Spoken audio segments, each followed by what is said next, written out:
ఎందుకంటే పోయినసారి ఆ రాక్షసుల పాలన పోవాలి, ఆ గవర్నమెంట్ పోవాలి అని ప్రతి ఒక్క ఉద్యోగస్తులు తానే పోటీ చేస్తున్నట్లుగా భావించి ఎంతో మందికి అవేర్నెస్ తీసుకొచ్చి ఈ పార్టీ అధికారంలోకి తీసుకొని రావడానికి మీ వంతు మీరు కృషి చేసినందుకు కూడా మీకు ఎప్పటికీ రుణపడి ఉంటామని కూడా ఈ సందర్భంగా మీకు అందరికీ తెలియజేస్తా ఉన్నా.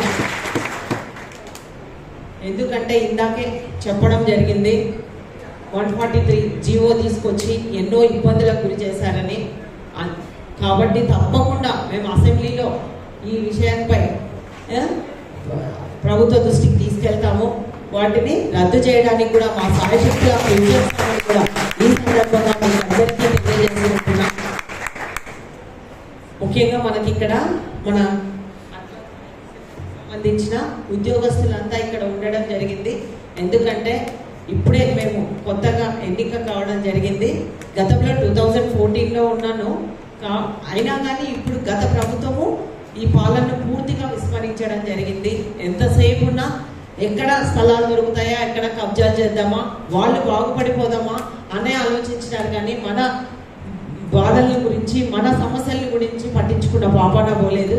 కాబట్టి నేను మీకు అందరికీ ఒక్కటే తెలియజేస్తా ఉన్నా, చాలా హెల్త్ సెంటర్లో కూడా స్టాఫ్ కూడా చాలా తక్కువగా ఉంది. అసలు సరైన సిబ్బంది లేక చాలా అవస్థలు పడుతూ ఉన్నారు. కాబట్టి తప్పకుండా ఇవన్నింటినీ మన ఆరోగ్య శాఖ మంత్రి గారికి, సత్యకుమార్ గారికి కూడా తీసుకెళ్ళి వాటి పరిష్కారం కోసం మా సాయశక్తుల కృషి చేస్తాము. ఎప్పుడు కూడా మీకు ఏ సమస్య వచ్చినా కానీ మా దృష్టికి తీసుకురండి. మేము ఎప్పుడు అందుబాటులోనే ఉంటాము.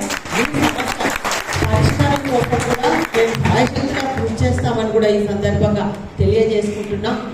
ఏది ఏమైనప్పటికీ మీ అసలు పోయినసారి గవర్నమెంట్లో శాలరీ కూడా పడని పరిస్థితి. కాబట్టి చాలా ఇబ్బందులకు గురి కావడం జరిగింది.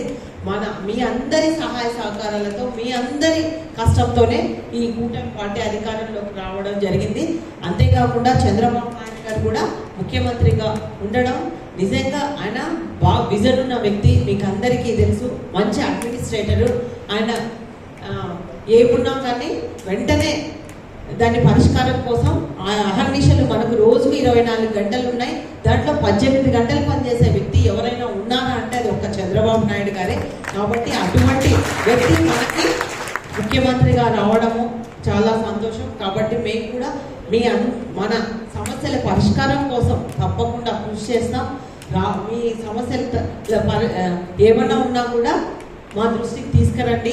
మీ వరకు హాస్పిటల్లో కానీ, మిగతా కానీ, కాలనీలో కానీ మీరందరూ మా ఓటర్సే. మా గెలుపు కోసం మీరందరూ కృషి చేసినందుకు కూడా మీకు చేయాల్సిన బాధ్యత కూడా మా పైన ఉందని కూడా అది మా బాధ్యతగా స్వీకరిస్తాము. కాబట్టి ఈ అవకాశం ఇచ్చి మీరందరూ మీకు ఏ సమస్య ఉన్నా ఇందాకే మన రఘుబాబు గారు చెప్పడం జరిగింది. మా సమస్యలన్నింటినీ మీకు రిప్రజెంటేషన్ రూపంలో తెలియజేస్తామని. ఆ సమస్యలన్నీ తెలుసుకొని తప్పకుండా ప్రభుత్వ దృష్టికి తీసుకెళ్తాం. ఈ అవకాశం ఇచ్చిన మీకు అందరికీ నా హృదయపూర్వక ధన్యవాదాలు.